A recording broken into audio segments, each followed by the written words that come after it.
Hello, everyone. Hello, hello, hello, hello, everyone. Welcome, welcome, welcome. I'm waiting for um, Barrister Bisiri to join this live.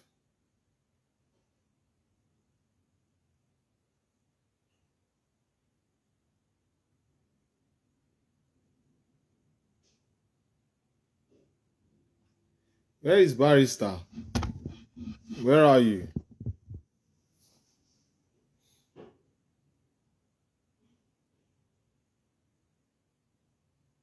Okay, I think he's here now. Let's do this.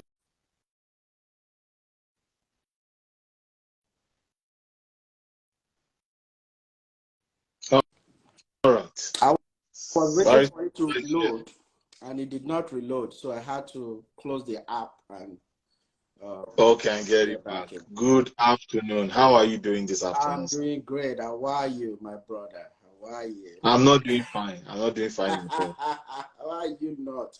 It's just we just collected the 3 points back. That's all. It's half. You took one last September, October. We collected it back. That's fine, So you shouldn't be mad. No, you guys are not supposed to win that much. Okay, you had the opportunity to win it, you did not now. It's Ghana for life. Ghana forever. Ghana forever. All right, but you guys must win the league. Oh. Well, we'll do our best. Those other guys behind us, those guys they don't smile. Don't worry, we'll do whatever it is. They must not win it. Yeah, okay. Because since you guys are beating me now, you guys must win it. Because don't do this. Arsenal will always be Arsenal. Because Arsenal will always be Arsenal. We have proven so many times this season already that Arsenal is not the same Arsenal anymore. So don't worry. I'm begging you. Arsenal must not always be Arsenal. Just win the league. Just win the league. Just win the league. So we reset and start all over next season, No, we are not going to reset and restart over. No. Next season is a different ball game entirely. Next season, we shall tie everything. But this season, you people should go. All right. All right. Before I even introduce the program, or let me introduce the program. Good afternoon, everyone. Welcome to another exciting episode of the Tinubu Shettima APC Presidential Campaign Council 2023 Diaspora Directorate Pitch the Plan series. And this is on judicial reforms. This is our 10th episode. I think we should still have like 4 more episodes till the end of before the elections, the presidential elections. And as my co-host today is Barrister Bisiri Molusheyi, and this is his field, so you guys have to spare me of the blushes or spare me of maybe my limited knowledge, because this is on law related, judicial related issues, and these are experts in that field. That's what he does. So he's going to be doing most of the talking, and I'm just going to ask, moderate, ask 1 or 2 questions, and all of that, But before we even do anything, I would like to wish Yetunde Yusuf a happy birthday. Today is her birthday, so we wish her many happy returns, long life and prosperity. So, if she weren't celebrating her birthday, she for sure will be here, so I know she's having a wonderful time with herself and with family. And hold on. I think we have the other speaker. Participant. That is Shei Sholanke. All right. There you go. We have Mr. Shei. Mr. Shei, let us. Okay, hold on. I'm coming. I'm trying to. No problem.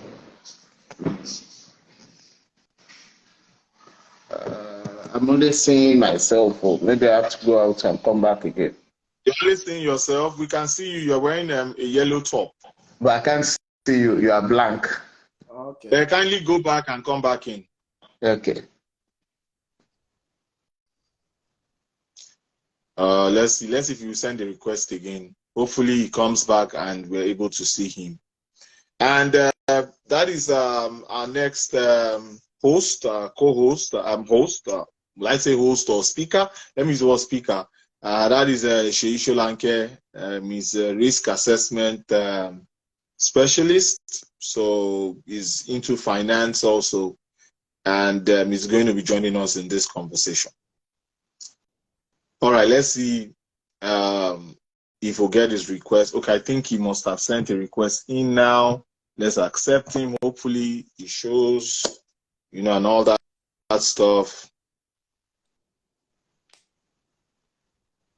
Can you see us now? Yes. Oh, fantastic. Fantastic. How are you doing, Mr. Sheyi? How are you, sir? Well, thank God. Yeah. How are you doing? I'm great. Happy New Year. Same to you. Yeah, that's true. Yeah, You're talking for the first time. Yes. That's true. At least face true. to face. Face to face, Face to talking face. on the platform. That's We do a little bit of chatting. Mungoni, how are you doing? I'm not doing fine. I've already talked about it. We'll just move on. Manchester United lost today. So. Don't worry too much. Don't worry. It's something is telling me you're either a Chelsea or an Arsenal fan.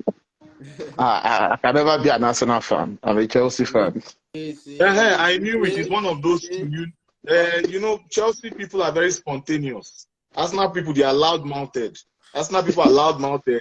Yeah, Chelsea people are very spontaneous, and they are everywhere. Now you see them, they are saying up Gunners. Gunners, they are everywhere. We are too sophisticated. Oh. Very prideful set of people. So when we were not doing well, we kept quiet. You abuse us. So it's our time now. So please, we can leave okay. us. All right. Moving forward. Moving on. All right. Let us get to the business proper. Yes. Today we're going to be talking about judicial reforms, and today, judicial reforms, growth and investment encouraged by the rule of law. Well, before I even begin to read, excerpts from the manifesto, I want us to remember that the essence of this program. You see, this is Renewed Hope 2023. This is the manifesto. It's an 80-page manifesto. So what we are trying to do here is to explain to the people the contents of this manifesto. And you can see, I think on the third page of this manifesto, you can see the table of contents. So you can always go there and read up on them. But I know a lot of us may not have the opportunity to read up on them due to one reason or the other. And what we try to do here is to try to explain what's actually in the manifesto and all of that. So moving forward, let us talk about judicial reforms. So I want to start by asking our specialists in the judiciary field, what are the issues that are facing the judiciary in Nigeria? Just telling us where we are. What are the issues? Where are we right now? And then when we begin to talk about solutions, then we'll begin to look at the manifesto, because there are a lot of bullet points, and we'll want Barrister Sheyi Bisiriyu to explain them to us. But just tell us, where are we today? So thank you so much. So the judiciary is the third arm of every democracy, provided the democracy is some form of federalism, and Nigeria is not an exception to that. The judiciary occupies a very important position in Nigeria. Whether during the military era or the democratic dispensation, the new reality of Nigerians is that all relationships, either political or economic, are strive with either disputes or ambiguity that requires clarity or some form of agreement or some intervention by the state, and the judiciary does that. Without that, there will be anarchy, because everyone has the inalienable right to property. Property is a major aspect of humanity. And because there will be dispute over the title to property, you need an arbiter. You need an independent body to settle these issues. So the first set of courts for Nigeria came in 1854, and the first set of Supreme Courts came between 1863 and 1900. The Nigerian judiciary has evolved at a slow pace since then. By 1960, during the colonial era, there was no independence of the judiciary. And that is mainly because the people manning the judiciary was placed under the executive. And you had all these colonial officers manning the judiciary. So pretty much there was no independence. So if there is an influence necessary to shift a particular judgment to a particular side, and there is an interest by the executive, it will surely go that side. And I think that is where Nigeria lands the mentality of executive interference in the judiciary. That is the biggest problem Nigeria has. The interference in the judiciary, not in independence, because mostly it is the president, that approves the choice of all these federal judges, and the state governor does the one for the state. So if the state pays your salary, it is always almost difficult for you to rule against the state. But we've had some very honorable judges in the past and justices that have done the right thing, but in most cases, there has been major interference. The second major problem with Nigerian judiciary is the unavailability of justice to common people. Because it's expensive, it takes a long time to get judgments, people are wary to take their cases to court. So they most of the time resort to individual solutions to their problem, or at best just leave it to what we call a leave unto God mentality. Let God judge it. And in most cases, it causes poverty in the system, because where somebody has been robbed of his rights, economic rights, which could probably lead to more jobs in certain area, that person cannot get, because that person has foreclosed that opportunity by not going to court, or by going to court and staying in court for 10 years, thereby devaluing the damages that you're going to get from that case. So it is a problem that needs to be solved. It is an important part of the government, and I believe that Asiwaju recognizes that, because he has used the legal system very well to solve issues, contentious issues, election issues, state right issues. When there are conflicts with the federal government and the state, he has used that, and he is mostly infused with intelligent, highly rated legal practitioners, and we can name so many of them that have worked around him, including the present vice president and the former governor of Lagos State. So it's an important part of the government, and we believe that we have provided some good solutions, and we are going to walk through most of those solutions. Okay, but before I begin to look at the manifesto on what it says as regards judicial reforms, I would like to ask Sheyi, in your view, what is the problem, or what problem do you see in Nigeria's judicial system? Well, Hold on. I know this is not your field. You're not an expert in it, because I have someone that is an expert in it, and I have someone that is not an expert in the judiciary. So I want to hear your own view also. Just a layman view. As a layman view. Liberal view. Yeah. Okay, thank Like you. somebody who is a Nigerian and who has an issue that wants to be addressed by the court. So what I have seen over years is delay tactics that happens a lot in our court system. And it got to a certain stage, like it was like a cash and carry issue. If you have money, you can bamboozle your way in the judiciary. It was that bad at that particular time. But like they always say that judiciary is the last hope of a common man. But we've never had it so rosy, especially Nigerians, when you go to court. But I will not also dispute the fact that there has been some kind of improvements in the judiciary. Can we do better? We can do more. And the issue of independence of the judiciary is so key because they are like the umpire who make a final decisions. Like maybe we have issues, our roads are dark. These are the people that can help us interpret the law and everything. And let's say, okay, this is the path it's supposed to take. But the person that's supposed to take us the path, who does not even have a torchlight to lead the way, it's another thing. So these have been, we are all human. Yes, they say, he will pay your bills to take the tune. But they are professionals.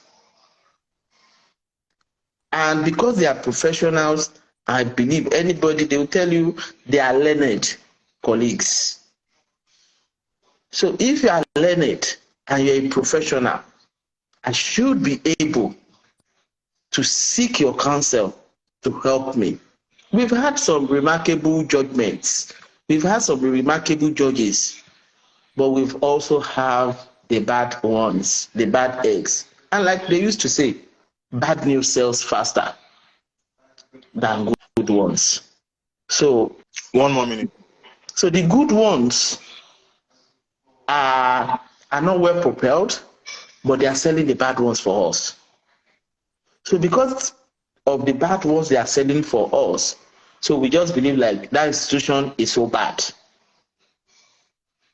So to me, we just need them to stay on their lane and put their foot down.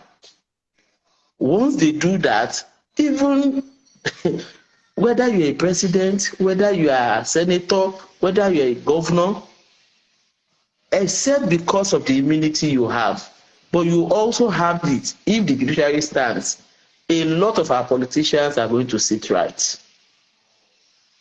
A lot of them. Thank you. Thank you. So now, Barrister Sheyi, it seems like there's some accusations that have been thrown by Sheyi. I want to spice this up a little bit. Do you have any counter comment to what Sheyi has said?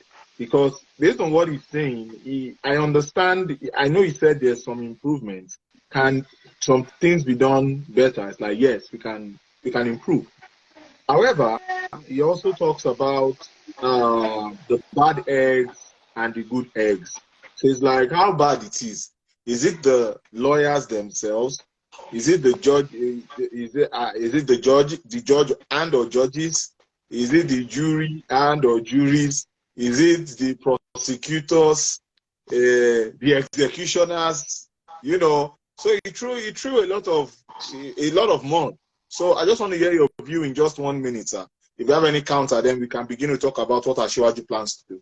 Yes, I think what he has said is a general view of Nigerians towards the judicial system generally. And judicial system involves the judges, the lawyers that are practitioners in the court. You have the clerks that work in the court system. You have the bailiffs, and you have those that Registrar. yeah. The registrars. The registrars and clerks and all that. So the judges themselves were first lawyers. So they have to go through law school. You can't just be a judge without going through law school. So they too, they are lawyers. So we can't just say that it's just the judge. So if there is a problem with the legal system, it is the result of the legal system that people see. It is not the actors per se, because it's hard to figure out which actor is the problem in your case. For instance, you file a motion and for some reason, because they are still using mostly archaic, it's not automated, you file it, they didn't stamp it on time, they didn't put it in the docket on time, and the judge sees it, says it, throws it out, and you say, oh, I've done it on time. You know, that by itself is a problem. And you cannot say it's the judge that made the problem. Now, if you have it on time and they keep adjourning your case, and longevity made it mute in the sense that it is not valuable anymore. If the outcome of the case is not valuable after you've been fighting over a land for 9 years, and the land itself, probably they've built everything around it, you know, it's of no value anymore. So that may be the problem of the judge. It may be your lawyer that is not always available on time to attend to your case. It may be that you can't pay the lawyer, that's why it didn't show up. You know, there are so many factors that are associated with it. But the biggest one is the workload of the judges. There is no separation of the different tiers of cases. For instance, it is in high court that you will do matrimonial, you will do contracts, you will do all that. There are no specialized judges to attend to certain cases. So the same judge will do different kinds of cases in the same day. So he's not a specialist at a particular kind of law. So it delays it because he has to go and research again and all that, except if he has been doing it over and over again. So that slows down the system. So my answer would be that it is the system generally, not one particular actor, either the lawyer or the Thank you very much. So before we get into the judicial reform side of the manifesto, because of time, I want to brag a little bit. The only thing I know about Nigeria's law is the cadre of courts. We have a customary to magistrate, to state high courts, to federal high court, to appeal court, and the Supreme Court. Thank you. So I did have said something. I've contributed something. Thank you for clapping. Well. I've contributed. Well. Now, you people cannot just be talking about different, and I don't have anything to say. All right. Moving forward. Moving on. This is what Rashiwaju says. Economic growth, like you said, pointed out, Barrister Bisriyu. Economic growth is neither sustainable nor equitable without the rule of law. A well-functioning judicial system enables the state to regulate the economy prudently and impartially. When laws and legal institutions operate effectively and fairly, the end products are investments, jobs, and the creation of wealth. Recognizing this, a Tinubu administration will ensure that the legal sector functions transparently and with due process. Our policies will be based on 4 pillars. Now, I'm going to read the different pillars that was stated here, and would need for you to, Barrister Bisriyu, to explain what Ashiwaju is trying to achieve here. I'm just going to lump them up because of time, if you don't mind. He talks about judicial independence and integrity. Then next in the line is respect for the rule of law. Ashiwaju says he's promising a more robust legal framework, and is also talking about access to justice. I think Shosheyi talked about it a little bit, and I think Barrister Sheyi, you also alluded to it at a certain time. And he said equality before the law. I know that Sheyi was talking about immunity at a certain time. So now he's saying, you know, regardless of that, it's not removing immunity. That one is in the Constitution. But what he was pointing at is that some people are privileged, while some other people are unprivileged. So he's talking about everyone is equal, you know, in before the law. And now, I remember another thing that I know. They say they asked. I always wonder why the lady, they call her, is it Lady Law? Her eyes are always, she's always blindfolded. Lady Justice, yeah. She said Lady Justice is blind, you know, so she doesn't see anybody. Lady Justice doesn't see anybody. So that means everybody's equal, you know, before the law. So can you please talk to us about these different goodies that Shwaju is promising Nigerians? Yes. Thank you. So they are pretty much mostly self-explanatory. Judicial independence is really about money, you know, is that when you don't hold their pay, they can do the justice in a fair way. If they know that you are the one paying, nobody goes against his employer. It's just the way it is. So, like in the United States, you know, all of the federal judges are judges for life. So you cannot affect their pay. So, and no government can say, oh, we take your pay, we do this. No, it's not done. It's for life. So once you are appointed, your pay is set. So independence, that gives independence because they don't have to be scared that they won't get paid. In Nigeria, that is not the case, you know. So the idea of judicial independence and integrity, when you know that your pay is steady and will not be interrupted with, you will have integrity in what you do. There is less likely that you will be tempted to receive bribe to shift justice the wrong way. So that is what he's trying to do. And it says that there will be financial independence, impartiality, effectiveness.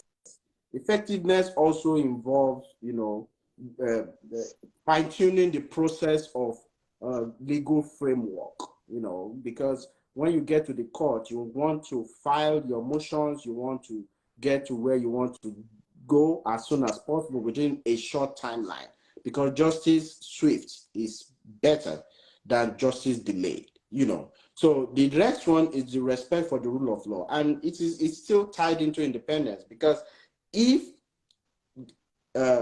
government officials don't respect the rulings of judges and policemen cannot enforce those judgments, then there is no respect for the rule of law because it does not have power.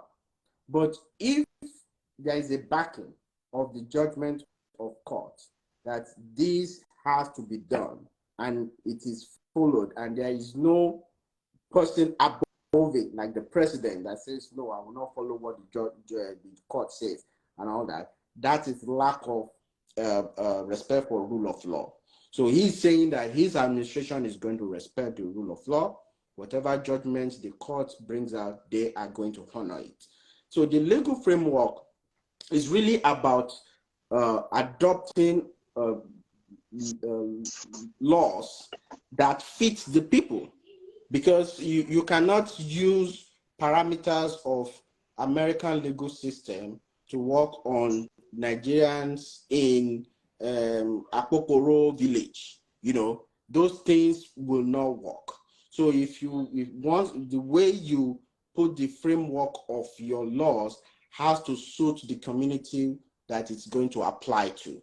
And it's saying that the society that is fair and which provides enforceable rights to all Nigerians, that's the kind of framework that they are going to push for in his administration. Access to justice is just that the justice system is not too expensive for people to walk in and say, look, I have a contract of Agbado selling with Iya Mulika and she did not honor it.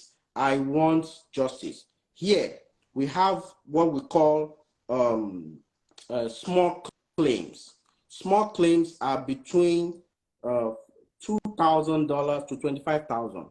You don't need a lawyer for that, for small claims. All you have to do is fill it out, take it to the court, they docket it, you come in, you tell the judge if it calls both of you and says, okay, you go and pay. If you don't pay, we do this. You don't need a lawyer for that. That is access to justice. But anything beyond $25,000, maybe those are big contracts that may be complicated, that requires a lawyer to go through the nitty-gritty of it. So if we have small claims, opportunity of small claims, where people can walk in and say, he slapped me at Ojodubaga, and that is assault. I want damages. Small claims between 5,000 to 30,000 naira. That can be done quickly, and you won't have people fighting on the streets like that. So Ashwaju is saying that they will make sure that there is access to justice. Equality before the law is just that when two people come in with dispute, you will treat them fairly. You will not say because this one is Mr. Billionaire and this one is the guy on the ground, that you will look at the case in a biased manner. So if everyone can walk into the court knowing that although he is richer than I am, he has like 3 sons, and I have Mr. Just come up from law school, the court is going to treat us well. If he wins, it's because his lawyers are good, not because I am poor. You understand? Okay. So, and that is where equality before the law comes in. And Ashwaju understands that, having been a person that has taken on the federal government before as an underdog, and the court has been good to him in that regard. So he understands that, and I believe he's going to make it happen. Thank you very much. And before I move on to the next phases, because we have about 1, 2, 3, 4, 5. We have about 5 more like specific policy proposals that I'd like to talk about. I would like to thank a man called Ope, because in my story I have I have a new poster for this program, and I want to thank him. He sent it to me yesterday, so I am using this to recognize him. Thank you very much, wherever you may be. It's what is being used now. God bless you, sir. Now, moving forward, Ashwaju is talking about working with the National Judicial Council for a structural review of the judiciary. What is Ashwaju saying, Barrister Bisiri? So the National Judicial Council is the topmost body in the legal profession. So they usually are the one that recommends the judges that are going to be appointed. Part of the National Judicial Council is the Legal Education Council, I think, if I'm right. I don't want to say the wrong thing, but those are the ones that also provide the administer law school and call people to the bar and all that. So they are the elite of the judicial system. So they they punish lawyers that are bad, you know. Sorry. So they punish lawyers, and also they are the ones that promote lawyers to SAN and all that. So so they are the ones the government wants to work with to restructure anything in the judiciary system, because they are the experts, they are the lords of the system. Now, Ashwaju is saying that he wants to create he wants to establish a committee that includes legal professors and other judiciary stakeholders and state governments and all that. He wants to put them in addition to the National Judicial Council to come together and, you know, recommend what the structural review will look like. And I think it's a good thing, because without the guys that really know about it, it's almost impossible to understand the the malice that is inside the system. So, and because they've been in it for a very long time, the legal system is one of the few, or the legal profession is one of the few that you don't have to retire unless you are ready to retire. You know, you can be at it till 85. You know, as long as you still have your cognitive mind, you can walk into a court and you can present your case and you associate. No one is going to stop you from practicing. There is no time for you to retire unless you are ready to. So in those councils, you have people who have been in the system for a very long time, who knows the history, who have been part of it for a very long time, and they can speak to that and help the administration in truly identifying those problems and providing solutions, and how soon those solutions can be applied to the system. So it's not just providing solutions. We know Nigeria with committees. You have plenty of committees, they do white paper. The white paper, rats don't chop am, where it is. Nobody's looking at it. But the application of it. So that's why I will recommend that they also include new lawyers from abroad into that committee that can speak to how things are done outside of the Nigerian legal system that can be adopted, you know, into that system so that it can fast track how they apply it to the Nigerian system. Thank you very, very much. Yeah, thank you very, very much. Thank you very, very much. I will just address somebody here.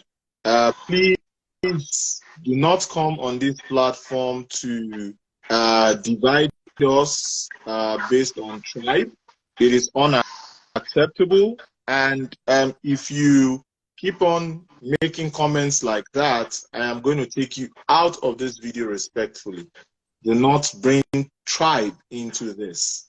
Do not bring religion into this, okay? I've spoken to you. Final warning. Now, moving forward, let's talk about legislative review.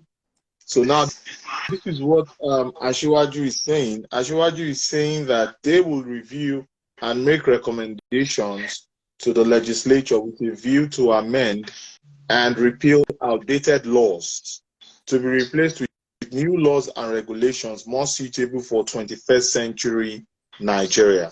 I think maybe you elaborate more on, you know, you talked about bringing people from outside of Nigeria to share their experiences and be able to add one or two things, inject into our current judiciary system. So maybe you could just talk for about a minute or two on that, because it seems like you said it that you recommend that, but it seems like Asiwaju has already said yes, he's going to toe that part. So you could just speak for like a minute or two, you know, in more details. Thank you. Yeah. So the legislative review is really about providing contemporary legal framework or legal or laws that fit what's happening right now, how people have evolved over time. For instance, when I was in Nigeria, there was a time I was driving, I was coming from school, from Unilab.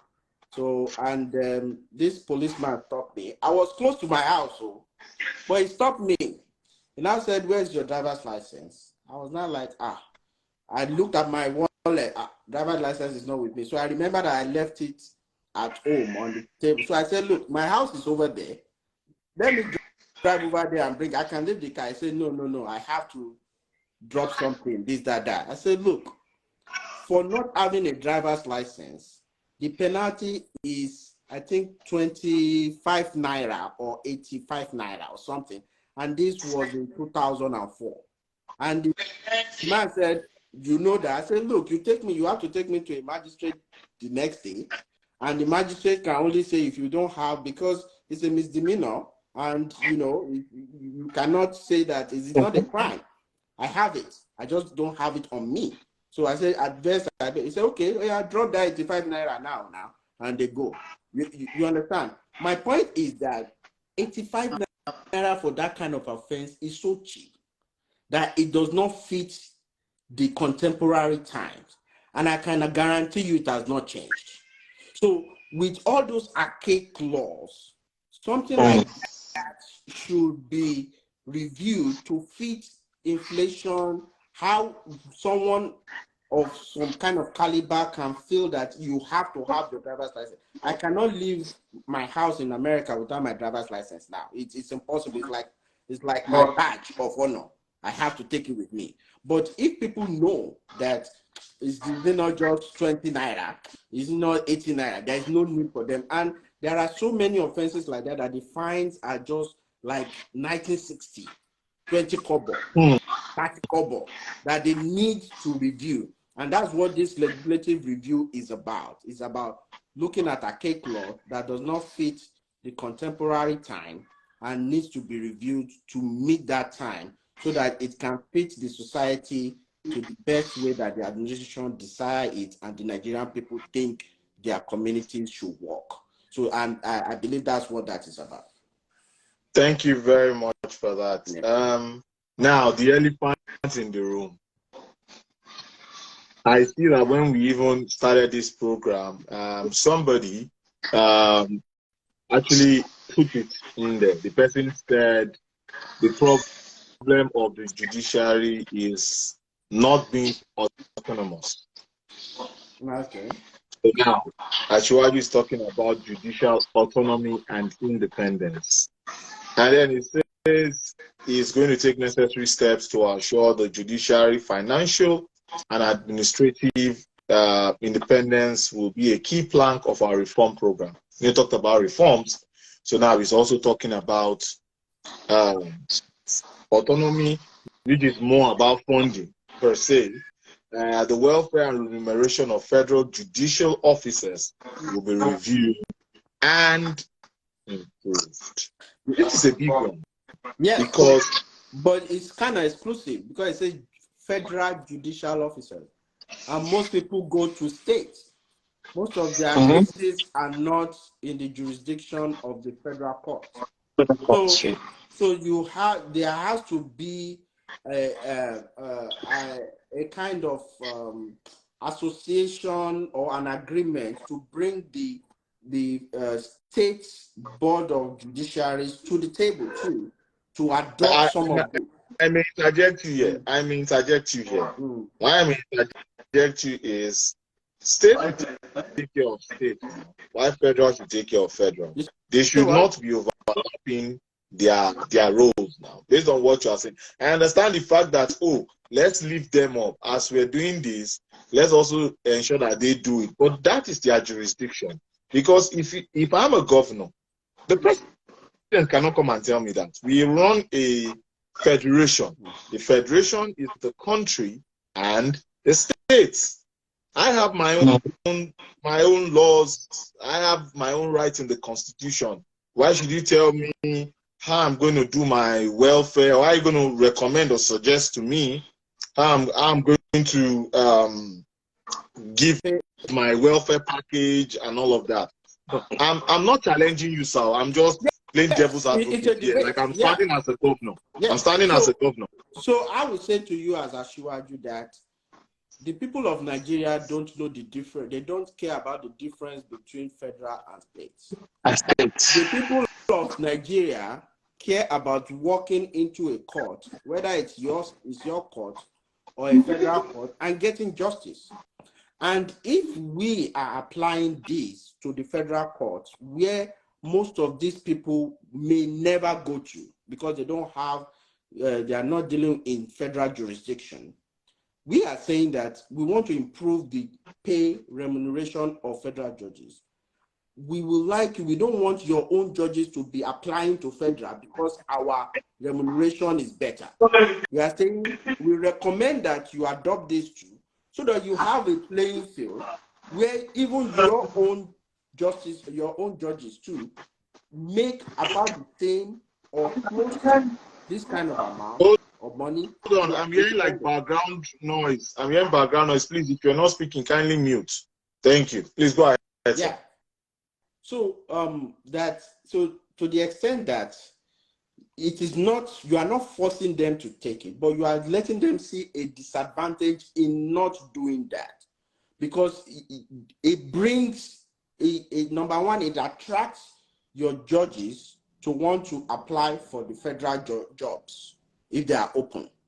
Now that leaves hole in your own judicial system because you need experienced judges, or even if you don't, you need judges. The other part of it is that if there is a disparity in how justice are done with independence at the federal, it will not trickle down to the people who are actually feeling the effect of bad judgments. So I will tell you that if there are certain things that I give to you as federal allocation that is related to the justice system, I would say, give me a reformation that looks like what we have done, and I will release your money to you. If you cannot show me something similar to this, I will hold your money until you show me something. And that's what they do in the United States here.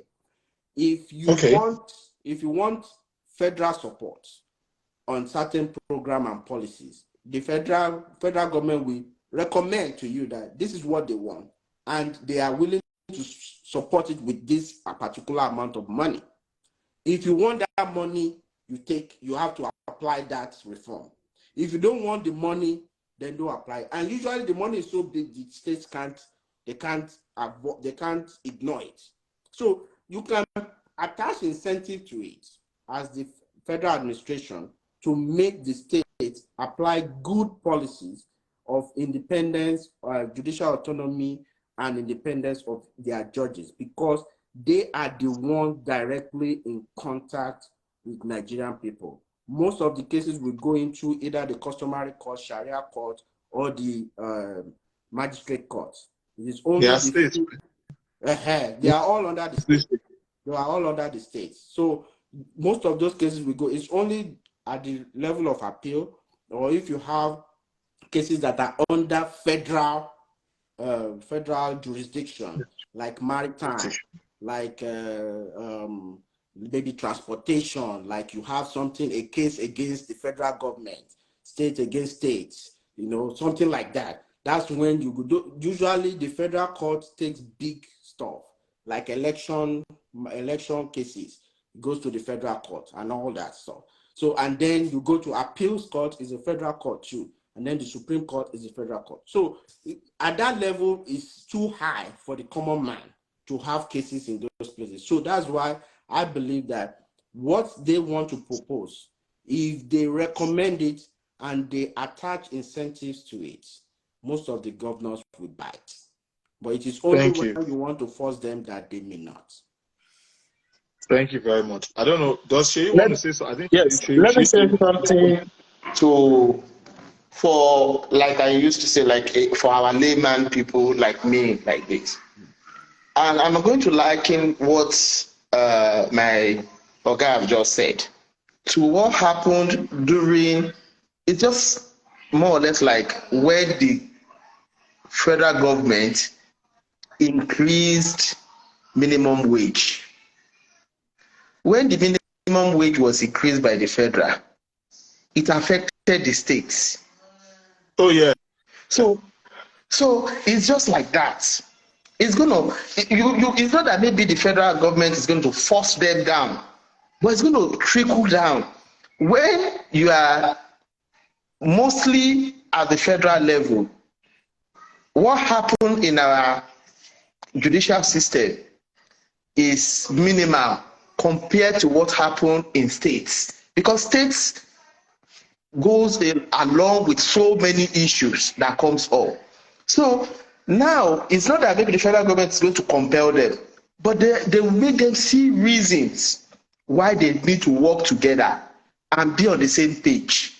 Because if they don't do that, if you have your appeal court, the federal high court, and the Supreme Court, everything, when you take things over there, it works. But when it comes to the common man, it's not affecting them. People who have disputes over marriage and you are seeking for divorce, you're on divorce for 5, 7, 8, 9 years, and you've not gotten judgment, and children are growing, so many things is happening in the family, or somebody who killed somebody And instead of within closing a case of between 3-4 years and investigation, but some people are turning it to 15 years and there's no judgment yet.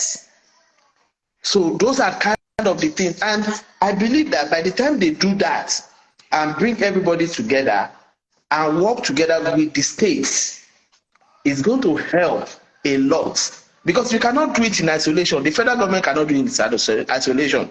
They need to still work with the state government.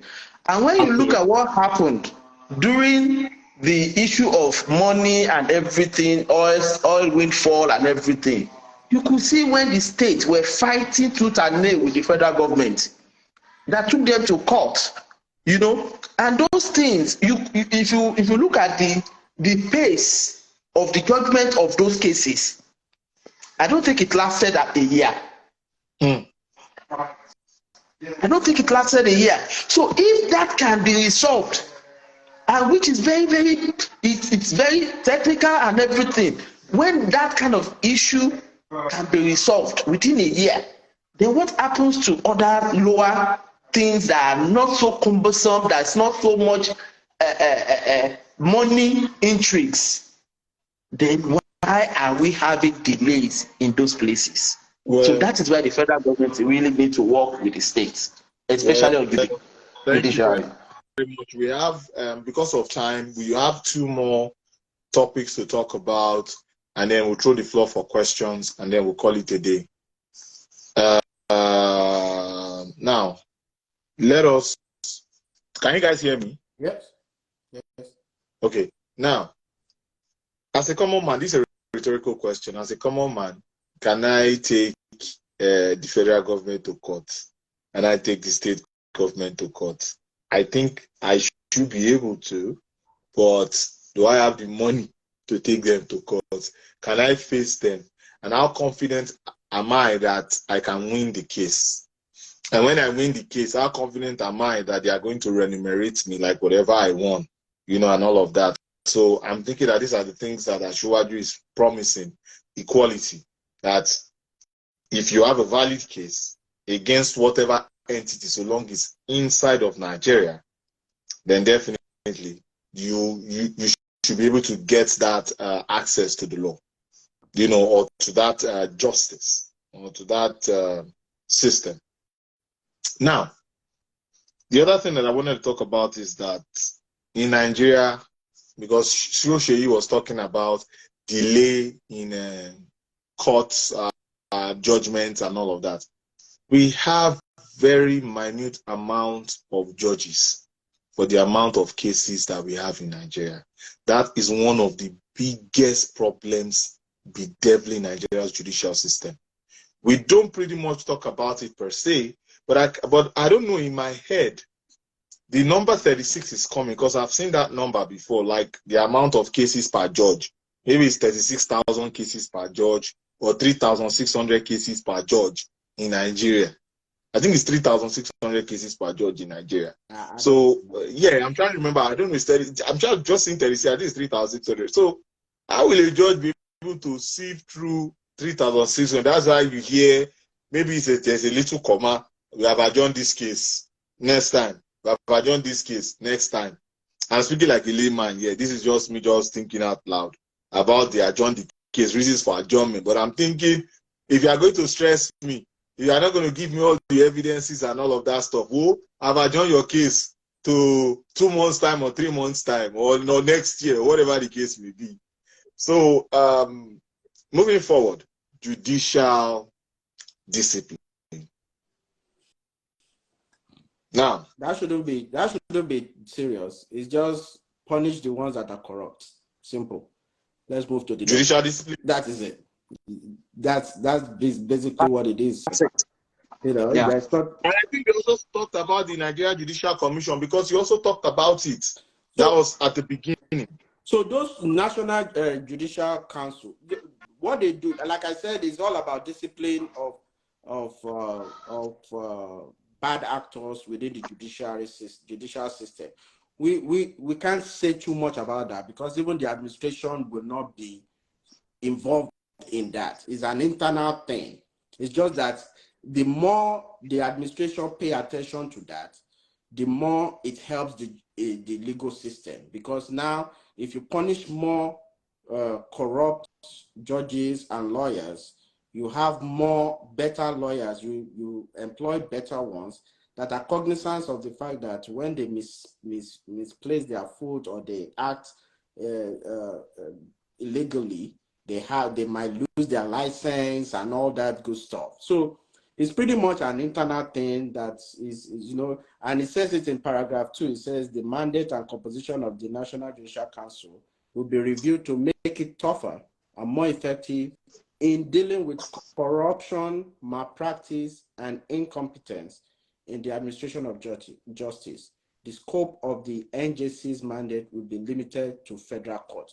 Now, it's even saying it's just the federal court, but overall, the states have theirs too, and they can take from this initiative to improve the disciplinary process of judges, because you have too many people parading themselves as lawyers because they can do whatever they do, scam people, and then that one will find out that they never even went to law school, you know, and they were so you have a lot of that out there. So it is important to improve that process and for lawyers to know that they can be held accountable if they engage in malpractice or illegal activities. So and that is what Asiwaju is promising, because I know that he did a lot of things in Lagos. Yes. Because I think that now may be the opportunity, before we get to the last phase, to talk about some of the things that Asiwaju did in Lagos State. Because I know Lagos State was the first state that had office of the Court of the Public Offender. I know Lagos State is one of the very few states, I think the pioneer states on domestic violence. A lot of people don't know that Nigeria as a country itself doesn't have domestic violence laws. And I have to be corrected, sir, because I'm not a lawyer. I'm not sure they do. I'm not sure they do. Yeah, no, they don't. They don't. But I'm just saying that because you are here, I stand to be corrected. So if I'm going a certain way, you can correct me. This is not my specialty. But I know for a fact that Lagos State has domestic violence laws, and the federal government of Nigeria doesn't have domestic violence laws. I know FCC has some form of domestic violence laws. I know Ogun State has some form of domestic. I think they have also. So states are just bringing in domestic violence. That may be because I think marriage is under the concurrent list that both the federal and the states can legislate on. So if individual states do it because they are the one that gives marriage certificate and all that, they probably are in the best position to create laws on domestic violence, because they will be the one to address those cases in court. It's not coming to a federal court anyway. So the federal government may not have a major interest in creating a federal law that might be in conflict with different ethnic groups and cultures, you know, that so let me say something here. According to the penal code, because like southern Nigeria uses criminal code, northern Nigeria uses penal code. So let me not be asking. I know small law. I know small law. You know, a bit like I don't know it. I know small. I know for a fact that section 55 of the penal code says that in the north you can correct a partner so long you do not you don't put that grievous bodily harm on that partner. And then the head of the community in that region, will say, oh no, this is not, even though you've physically destroyed this person or annihilated this person, but they say, oh no, it's still within the realms of, okay, it's manageable. So yeah, that in itself is very, very vague. And I know that I saw some, I came across a certain video that according to Nigeria's law, I think Article 61 or is it 61 or something like that, in the Federal House, that is the House of Reps, House of Assembly, it says that you cannot create laws in Nigeria, federal laws in Nigeria, of course, that is in conflict with the Islamic law. Islamic law, yeah. So that would be if Islamic law is the predominant law of that state. So if the states are not using Islamic law, it's not just because they have Muslims in that state. So if, for instance, most southwest states have majority, especially from Abeokuta, Ogun State and above, majority Muslim or half-half, you know, if you have Christians and Muslims there, you know, and the state is creating laws, they cannot say the laws or the federal government is creating laws. They cannot say, oh, it's in conflict with the Muslims, so it does not apply to the Islamic law, but because there is no Islamic law in the Southwest, you know, there's no Islamic law. But in some states like Zamfara, where their state law is Islamic law, yes, maybe that can apply. I don't know that side of the law very well and what the conflict is, but the usual thing is that a federal law, a state law cannot be in conflict with the federal law or a federal intent. So if a state law is in conflict with the federal law, that state law is ultra vires or not applicable. It's, you know, it has to be modified or amended to fit that. Say, for instance, state law, because there are federal rules, the federal law says that on Abeokuta Expressway, because it cuts across multiple states, which is a federal rule, the speed limit is, federal speed limit is 60 kilometers per hour or 60 miles an hour. If a state, either Ogun or Oyo or Lagos, have something lesser than that, it is in conflict. But if they have more than that, because they think that in Lagos State there are more crazier drivers and all that, or there is a reason, you know, then because it's not reducing what the government says, it's giving more to their people, or because they need truckers to move faster at night, they give them 70 miles per hour. That is not income, it's adding to it. But when you take it down, then the intent of the federal government to have safety on that road is in conflict. You are not considering that. And the federal government will say, so you take it to court, they strike it down. That it has to be ahead. So that's why the area of Sharia and federal law, I don't know it well.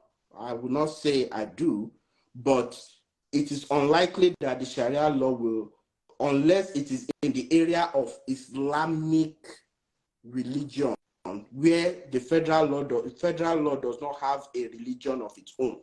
So you cannot say that, for instance, if they say anyone who steals will be given 10 lashes in Islamic law, and in federal law it says that anyone who steals maybe a sandal, or anyone who takes. So the definition of stealing normally is the taking away of someone's personal property with the intention to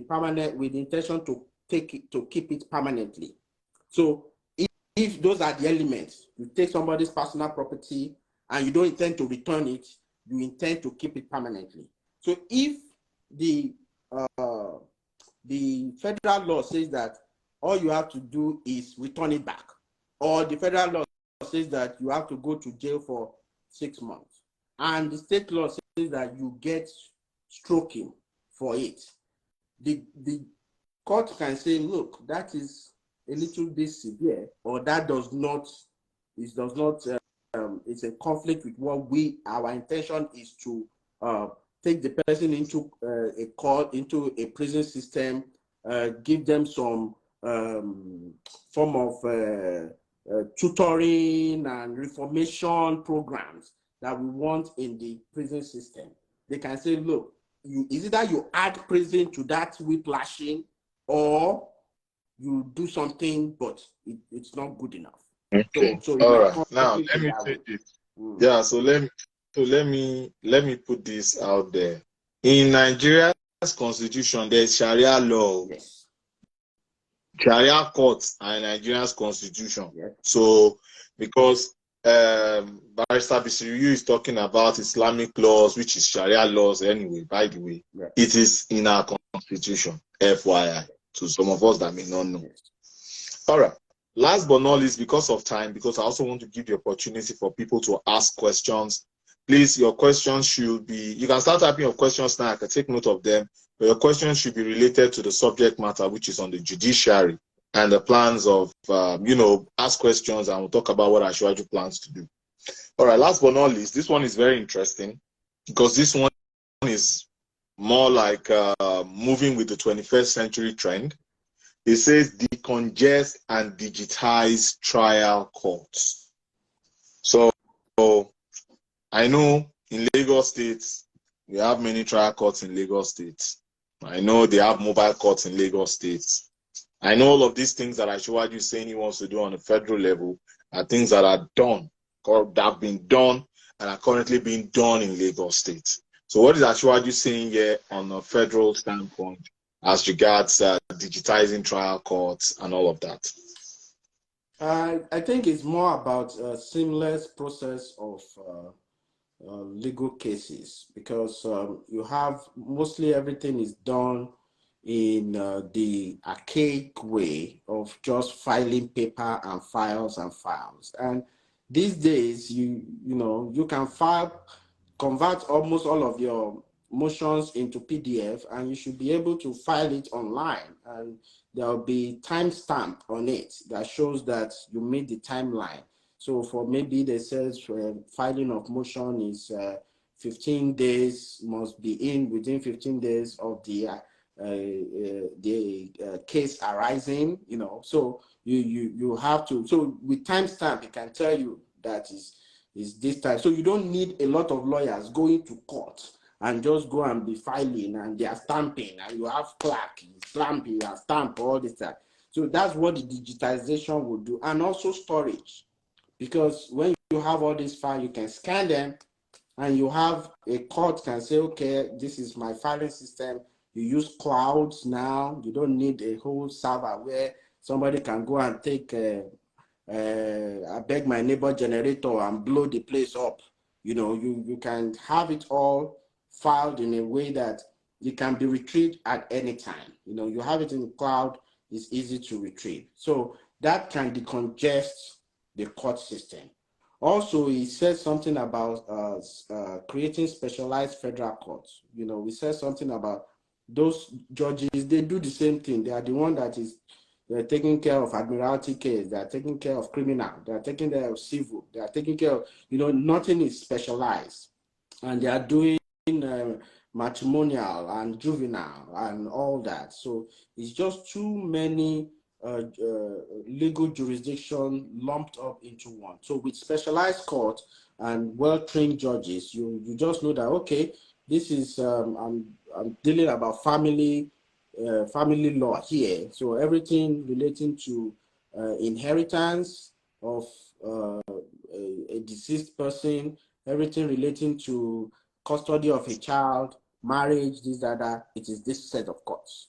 Everything relating to civil torts, that's injury to one person, cause injury, you are the one that causes it, contracts, damages, and all that, it is this court. Everything that is criminal, also all the prosecutors, they go to these places. So once you have specialized court like that, you decongest. So, and it's easy also for those judges because they will be listening to almost the same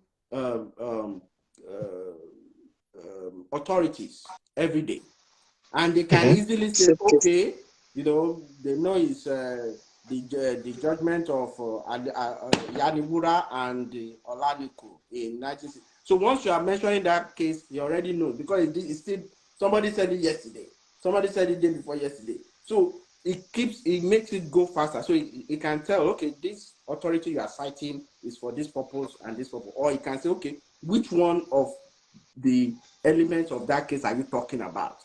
And you say, oh, I'm not talking about the jurisdiction. I'm talking about the damages part of it. I say, okay, noted. Move on.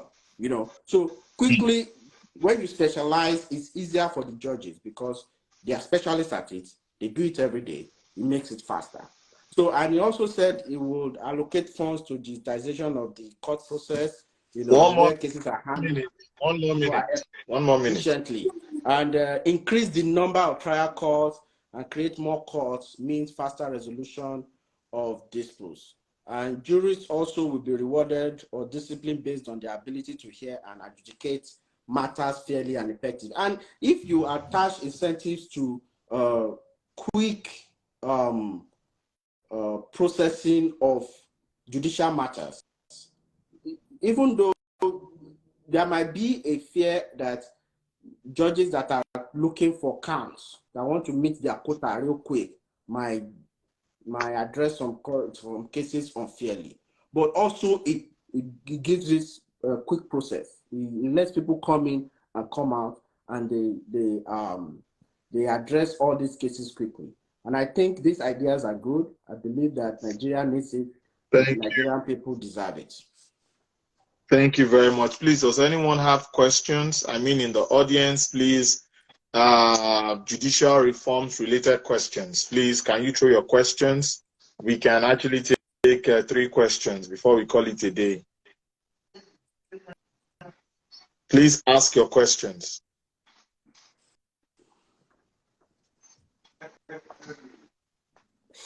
I'm going to wait for an additional 30 seconds again. If I don't get anyone to ask any questions, I will call it a day on my end, though. It's a technical if you have not been to court, most people don't care about what goes on in court. So no, but there's no way in this life one will not have court case. No, like there's even the ticket.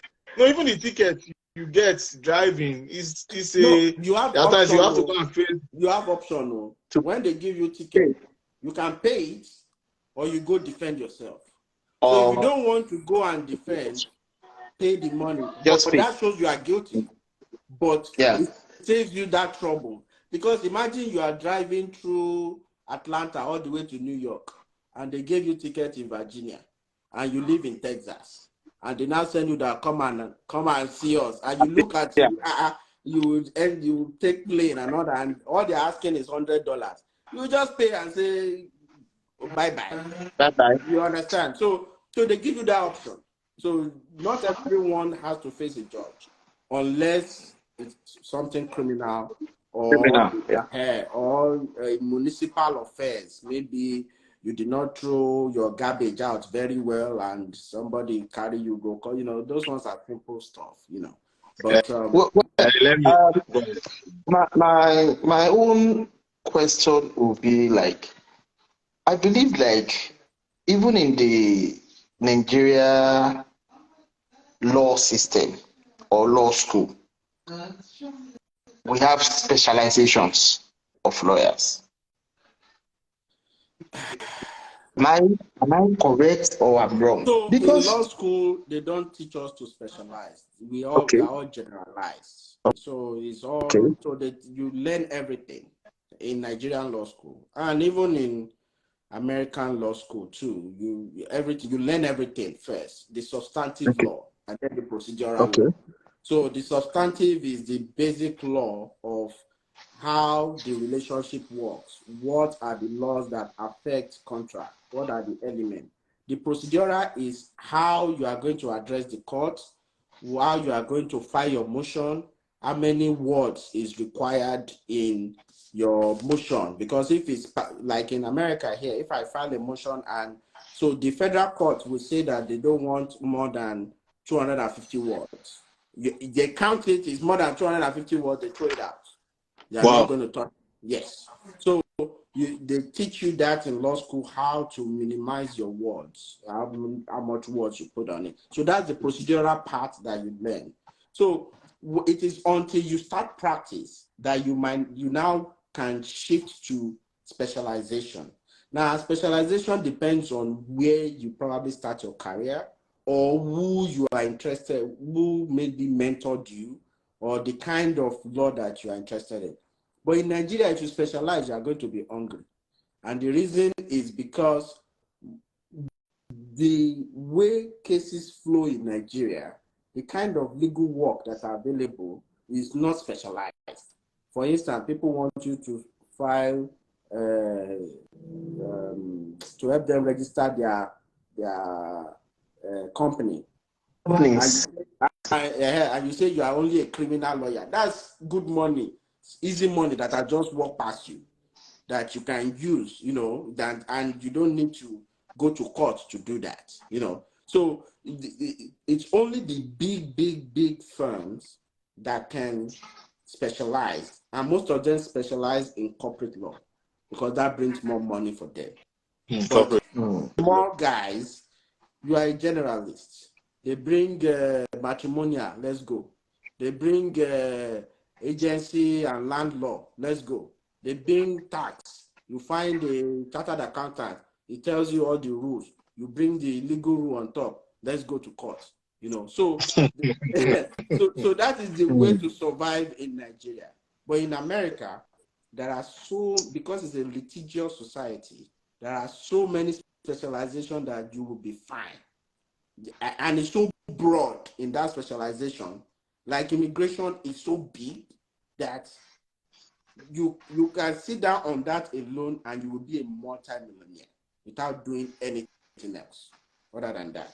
And there are so many ones like that, contracts, maritime, and all that. So I believe that in Nigeria, you can specialize, but you have to be at the echelon level law to specialize. You already have your own clients, you have your client base and all that. So all right, let's round this up. I know that Komiwali sent in a question. You may have addressed them already, but if there is something that we missed out, I just wanted to just address that because you've addressed a lot of them. So he said, over the years, there have been incidences of delayed justice, poor compliance of court orders, executive interference, and manipulation. How will this be corrected? And he said might have been addressed adjointly. So is there anything that I think we have not addressed I can address in 1 minute because we have to go now because of time? Yeah, so those are some of the solutions that Asiwaju proposed. He said he's going to introduce reforms of judicial independence. He said Tinubu's government will respect the rule of law as he has done in his private individual and as a governor.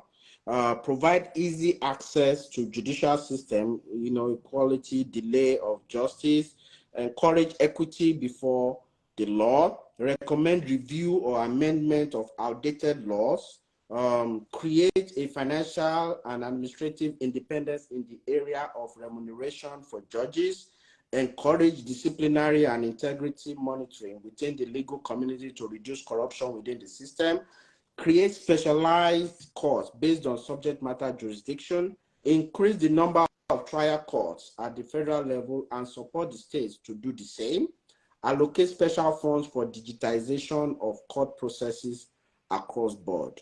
Though all these solution-based ideas will satisfy your question one way or the other, but it requires working with the states because most of these are at the federal level, but most people deal with state courts. And once there is a way to work out how the states can buy into this idea, we already spoke about incentivizing this recommendation so that when you pack it, when you put the package and you put small money behind it, the state will bite and we apply it to their own people. Thank you. Thank you. Thank you. I have one question. Just one question before we go. There's one thing that has been bothering my mind for a long period of time, and I think it will be good for us to address it here. That is the issue of plea bargain. How effective is it to our judicial system? And is it helping or depleting the integrity of our judicial system? And at the end of the day, you will see that this only happens at high-profile cases in Nigeria, and which are not even applicable to other lower things. It's only these big men in courts that uses these things so much. I am very confused, though I don't like it, because at the end of the day, I see it as a way out for people to do so many atrocities. Can you address it? I would say what you are saying is abuse of that process, the process of plea bargaining. And I think what you are talking about is the abuse. It's not that it's bad. It's just that, and the reason is because mostly the state will look at the resources it has to put into prosecuting this person and says to the person, tell me that you are guilty, and we arrange your punishment. Now, the punishment they arrange in conjunction with the judge depends on what the state wants to punish the person with. Now, you might now say that if he's a powerful person, that is where the executive interference comes in, or that is where lack of independence of the judges comes in, because a judge has to sign it, has to sign whatever it is that they agreed on between the prosecutor, the state, and the criminal.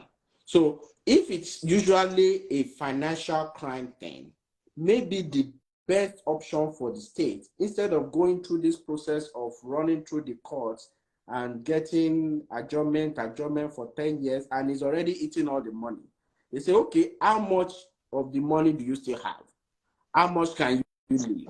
And we promise that we won't prosecute you, or we won't send you to this amount of jail. You will be in this, you can't go home, and they come up with those punishments. And sometimes it's better for the state to get that money and invest it in infrastructure rather than still sit in the court and trying to lock him up, and the money still goes to his family and all that. You understand? So there might be reasons behind it. We just want it to be transparent, applicable to everyone, and let everyone have access to it. And that's what I said. And I think Asiwaju will make that happen. All right. Thank you very much. And on that note, I'm going to call episode 10, close. I want to appreciate everyone so much for joining. Next week, we still have a bunch of, we still have, I think, about 4 or 5 more episodes. I think it's going to be more than, I think it's going to be 4. We might have to merge 2, because there are some that is empowerment, so the one with so like women and youth empowerment, that's going to come up sometime. Yeah. Social investment programs, that is going to come up sometime. Decentralization of power, foreign policies, and then we can have a full day for entertainment. And I'm looking at getting a special guest for entertainment, sports, and the art. Okay. So I'm looking at that also. So I think those are the remaining 4 or 5 that we need to talk on, and I think we should be good. All right. And on that note, thank you all very much. Okay. You have a wonderful evening. You too. We'll talk next time. Enjoy your victory. Enjoy your victory. While I was doing the debate, I was thinking about the goal that is called Man U, but it's okay. It's okay. Have a good one. Bye-bye. Bye-bye.